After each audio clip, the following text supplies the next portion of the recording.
ফ্লোরে বলেছি 5% দিয়ে ঘোষণা করা হয়েছে, অত্যন্ত স্বাগত।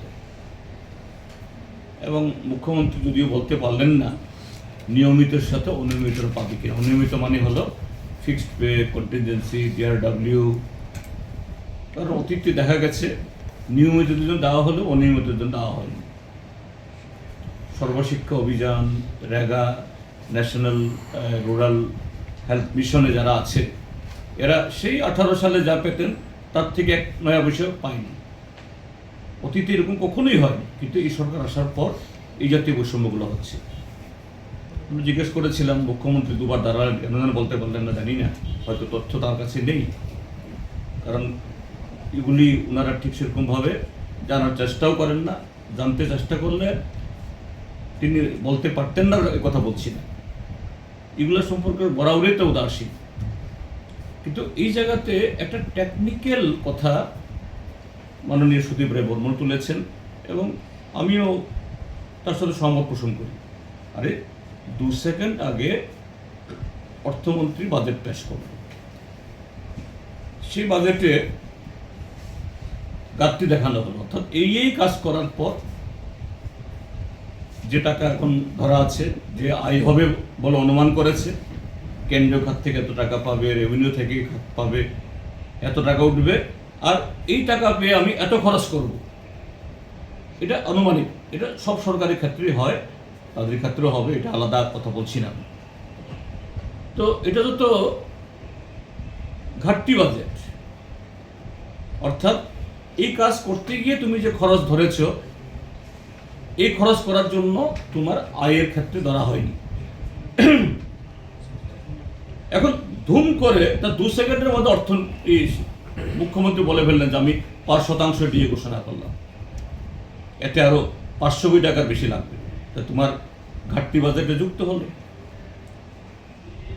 তো এটা সম্পূর্ণ একটা প্রচলিত যে কনভেনশন, এ থেকে আলাদা। আরে তোমার এত বাহবা করাতে, তুমি তো 25 তারিখ বললেও তোমার বাহবা থাকবে, শেষ দিন যেদিন এই বাজেট পেশ হয়ে যাবে তারপর তুমি বলো না হ্যাঁ এই খরচটা এর সাথে যুক্ত হবে।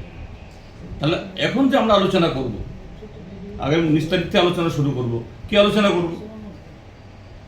কারণ আমাদের সামনে তুমি ঘাটতি ধরেছ 200 কত কোটি টাকা ঘাটতি ধরেছ, কিন্তু ঘাটতি তো 200 না, মুখ্যমন্ত্রী ঘোষণা সহ এই ঘাটতি আরো 500। কিন্তু এই কথাটা কাগজপত্রে নেই।